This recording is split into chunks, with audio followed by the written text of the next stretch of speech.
My name's Katherine Brinks. I'm the founder of Little Brinks.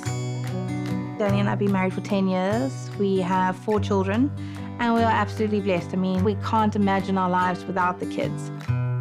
We knew we wanted children, and after the second miscarriage, I was heartbroken. I couldn't understand why I couldn't have kids.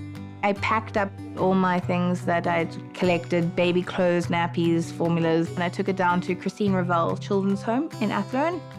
And while there, I saw a couple of babies, and I saw a little boy, and he was crying, and he stuck his hands out. And that is my 11-year-old son now.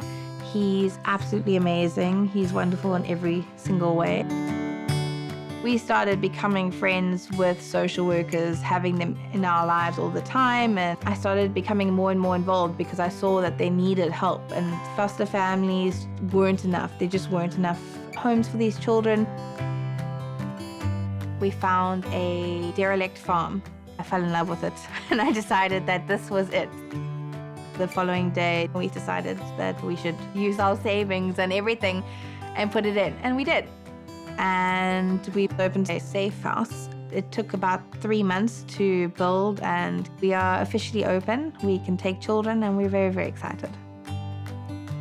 We either get a phone call from the police or we get a phone call from the Department of Social Services, and they'll tell us that there's been a child that's in need of help or been abandoned. We then will take in the child, and then we start trying to find a foster home for it or an emergency placement that will then become an adoption. I think the inspiration comes from the foster kids. It comes from the kids that you see, that you get in the middle of the night, that haven't eaten in days, that you clean up, and then you see running around your front garden when they come to visit you, and they're smiling and they're walking or they're crawling or they're meeting the milestones that they were meant to meet months ago.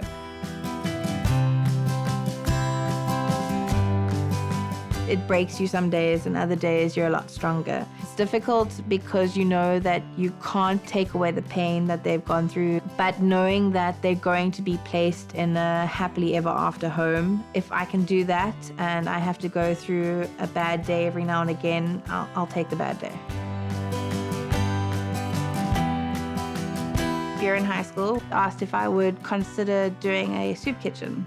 So we took some time and we thought about it a whole day, and then we went through and we're there every day giving food and making sure that they know that they can come to school, get a meal. They don't have to stay out because they haven't eaten for 2 days.